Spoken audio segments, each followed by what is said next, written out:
The first step is to create an account or log on to the Agility Planning website. Here you can get access now to your data model, your dimensions, which contain the structures of your data model, for example, the scenario. And we can also edit this now. So we can say we click on new element and add a forecast scenario to our model, forecast 6. And we can now add this to whatever grouping or other attributes that we use in our dimension, and then just save the changes. And these are now back in the dimension table. The next element are the data models. So again, in the same way, we can create new data models, our new cube, and then just choose from the existing dimensions or from a new dimension that we just created. So we choose the dimensions in a very simple way and create, and this creates the new data model.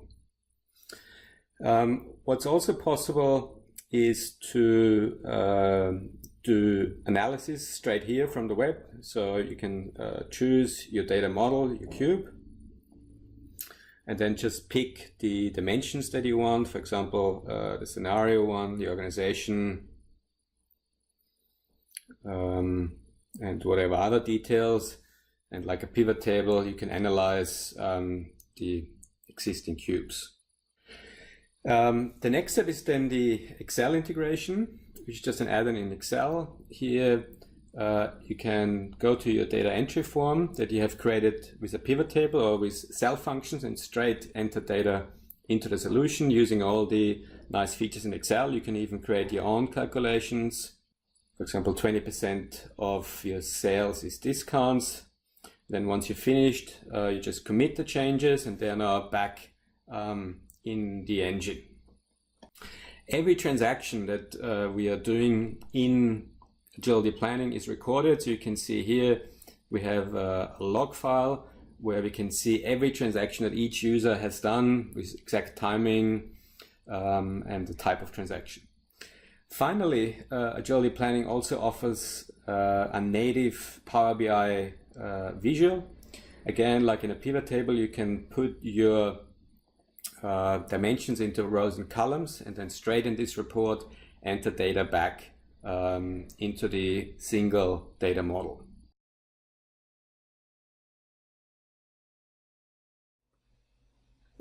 You can also add the Agility Planning Power BI visual to any existing report. So you just select the visual, if it's installed, and put it on your canvas. If it's not installed, you can just install it like any other visual from the Power BI menu to install visuals. Then you size it the way you want. And then the only thing left is to drag and drop the fields that you want to use with the visual on your report. So for example, in my case, the amount from the fact table, and then you just add the dimensions from the dimension table.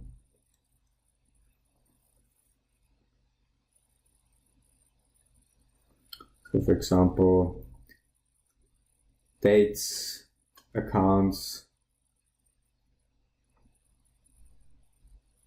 scenarios into the columns as well. We can again then size it the way we want to, and also filter it. For example, just particular accounts.